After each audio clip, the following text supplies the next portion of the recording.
आजिका डेट्रे सबुठारु बड़ प्रॉब्लम कौन जानते स्टेटस लोक लगुच व्हाट्सएप रे स्टेटस और इंस्टाग्राम रे स्टोरी देले सेमानंकर औकात बढ़ी जिवो।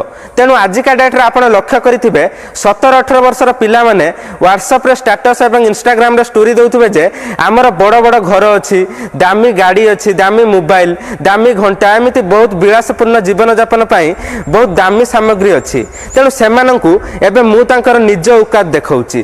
तेणु आपण जो बड़ बड़ घर बड़ बड़ दामी गाड़ी जो देखौछंती से गाड़ी कहार आपण बापा मांकर जो मोबाइल ले आपण व्हाट्सएप स्टेटस और इंस्टाग्राम रे स्टोरी रखुछंती से मोबाइल कहार किए किणी देछि बापा माँ एवं जो दामी घंटा जो विलासपूर्ण जीवन यापन पई सामग्री तुम देखौछ से सब कहार तुम बापा मांकर। तेणु तुमर कौन तुमे तुम जीवन करिछ कौन सेटा तुमर निज औकात। तेणु आगे निजे कर तापर निज स्टोरी और स्टेटस देव तापर लोक जानबे जे तुमर औकात केते। तेणु आशा करूची बुझिबा लोक ठीक बुझी पारि।